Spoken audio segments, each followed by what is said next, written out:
In 1995, Richie Edwards was in a British rock group known as the Manic Street Preachers and was set to get on a plane to travel to the US. Instead, he disappeared off the face of the earth, but many people over the years have claimed to have seen him since.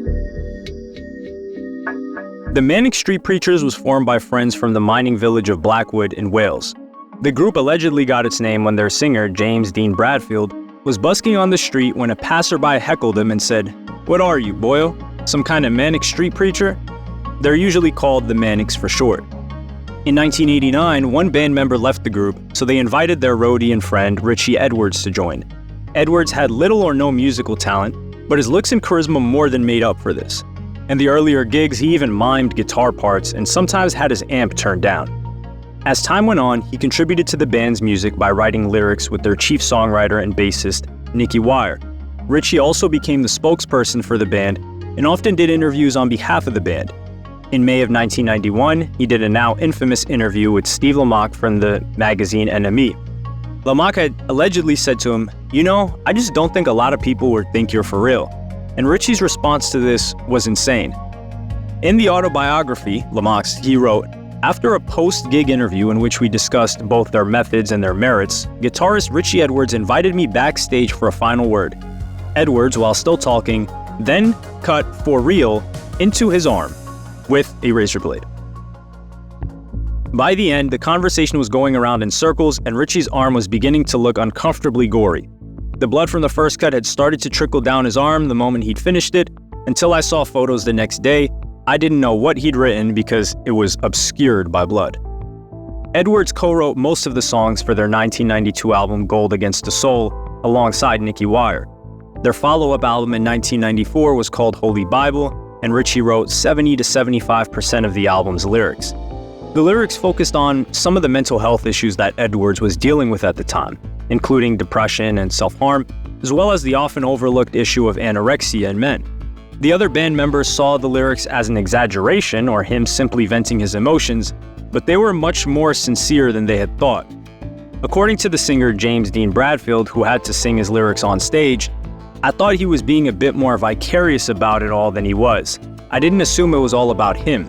It was a very nihilistic album, infused with intent and ideas and observations. We did see a lot of dark introspection there, but he was looking outwards as well." And just before the album was released, Richie was hospitalized for nervous exhaustion and was diagnosed with alcoholism and bulimia. The other band members saw their friend lying on a hospital bed and needed to do something about it. They told Richie that he could leave the band if he wanted to, and he could even still write lyrics for the group. He initially agreed to this at first, but later begged them not to kick him out of the group. While he was in the hospital, Holy Bible was released and reached number 6 in the UK albums chart. On December 19th that year, the Manics were playing at London Astoria. Unbeknownst to the other 3 members, this was their last gig with Richie Edwards. But according to his sister Rachel, Richie knew that this would be his last performance. She said, "I absolutely think that he'd made a decision. I found out sometime later that he'd invited a lot of key people from his life to be there, people who had meant something to him, the people he cared about. He rarely spoke to them about the band because he saw himself as a person outside of the band. I believe that whatever he had chosen to do, he had already decided. He knew that was to be his last gig.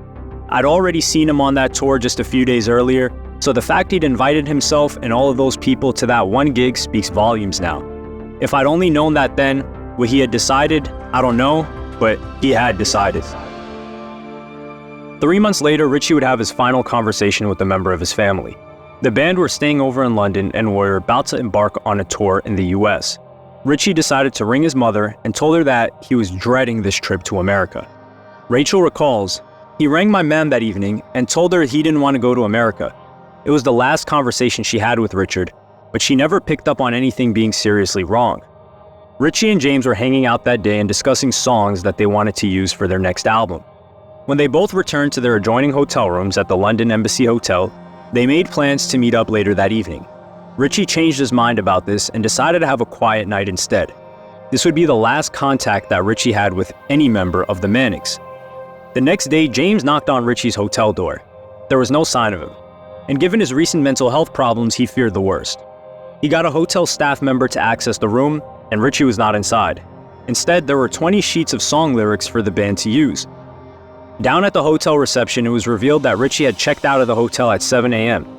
James contacted Richie's family, and his father went into Richie's apartment in Wales. Inside, he saw that Richie had left his passport, credit cards, and Prozac in the apartment. A missing report was filed, and everyone who Richie knew was contacted by phone. Nobody had heard from him. His car was later found at a gas station near the Severn Bridge, a bridge that connects Wales and southern England. This particular location was interesting. It was a notorious hotspot for self-deletions. So obviously his friends and family made the horrifying connection that he may have taken his own life. The river and surrounding areas were searched, but nothing was found. However, there is contradicting evidence that suggests that Richie did not want to end his life, but simply wanted to disappear. And his suspected sighting at the Severn Bridge may have been a deliberate attempt to keep people off the scent. Prior to this disappearance, he had taken out 2,800 pounds from his bank account. This would be roughly $7,000 today. The rest of the Manics were faced with a difficult situation, and eventually, they figured that continuing as a three-member band was what Richie would have wanted. In May 1996, they released their album Everything Must Go, which brought them even more success and peaked at number 2 on the UK albums chart. 3 of Richie's songs are featured on that album. The band members refused to believe that Richie had taken the life and set up a financial trust which could hold any royalties Richie earned through songs from the band. Despite him leaving the band, they continued to give him 1/4 of their earnings. And in November of that year, there was the first suspected sighting. The friend of a concert promoter who worked with the Manics came across someone suspicious while on vacation in Goa, India. He told news outlets, "We were on a visit that day to the hippie market in Anjuna. It was early in the afternoon and we had just got there when we saw this group of hippies coming out of a cafe and getting on a bus. I immediately thought, that's Richie Edwards. I had seen him before, very close up when the band played the Heineken Big Top Festival at Singleton Park in Swansea in August 1993. I'm a friend of the promoter and had a backstage pass, and I was in the wings of the stage while the Manics were playing. I got within a couple of feet of Richie that day and I had a good look at him. He was very thin, like an amphetamine gazelle. In Goa he looked better, but a bit for the worse for wear. He was very sunburned and had matted long hair, like it hadn't been cared for. He was wearing a kaftan, jeans, and had a tote bag, like all the hippies. He got onto the bus and I just managed to ask another of the hippies living in that commune, and I asked who the other guy was. He told me, "That's Rick." I asked him how long he had been with them, and he said, 18 months. Then they got on the bus and were gone. My girlfriend and I had got separated and she had the camera. I just wish I had got a picture of him. In February 1998, 3 years after Edwards went missing, there was another sighting. According to the NME, a British woman working at a bar in Fuerteventura in the Canary Islands said, one of the customers shouted, "You're Richie from the Manic Street Preachers." The man just started to run towards the door, and within seconds, he was gone. That year, the Manics released another album called This Is My Truth, Tell Me Yours, which reached number 1 on the UK albums chart. Ricky had left before the band became huge, and this may have been his intention. In an interview in 2000, lead singer James spoke about the heartbreak of having a friend who was missing. He said, "It wasn't immediate pain, because when you know someone has just died, it's different. But when they go missing, it's more confusion. If we ever did come to know that he was dead, I think we're more ready for it now than we were, obviously, because time has gone on. You just think about his parents and sister and just realize, no matter how bad it is for us, it's still twofold for them or even more." That same year, his sister made an emotional plea on television and said, "I'd just like to say to him, if he's able to listen, that we do love him very much and we'd like him to come back. Me, Mom, and Dad." And his mother wrote an open letter to him in the Sunday Mirror newspaper. 2002 marked 7 years since his disappearance and was a milestone when the family was legally allowed to apply for a death certificate. But they decided against this.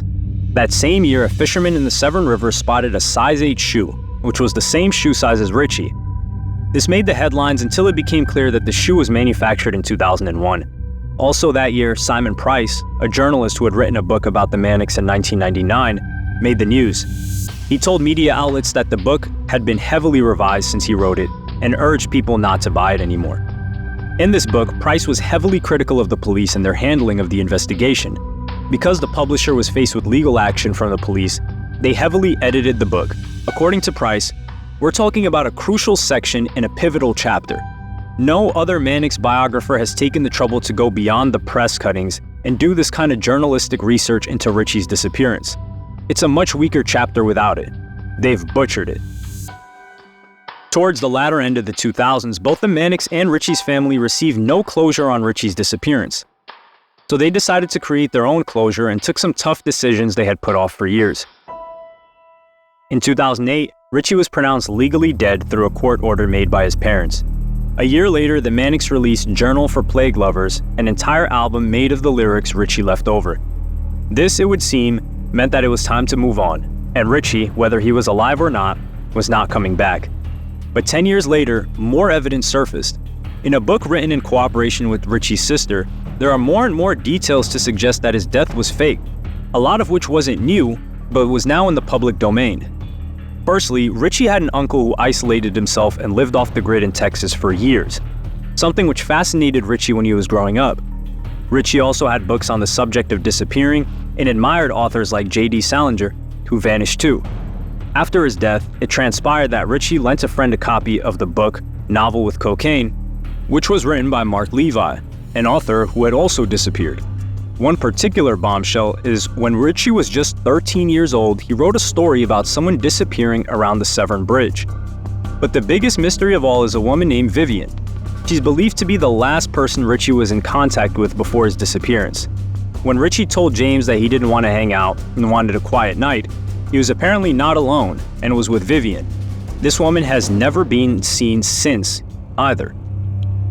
One of the book's authors, Leon Noakes, was getting his hair cut in Wales, and the woman cutting his hair said, "He's actually living in a kibbutz in Israel. Everybody knows."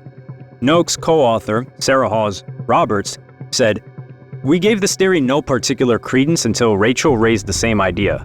Yes, Richie had been going about heading to that part of the world just before he vanished." In 2019, the Jerusalem Post asked for information, but 4 years on, it seemed like this was yet another dead end. A not too far-fetched theory is that Edwards had undiagnosed Asperger's and simply needed to disappear from the limelight. If there are any silver linings or lessons to be learned, it's that Richie's disappearance has brought more exposure and attention to people who have missing family members or friends and the unimaginable lives they have to lead.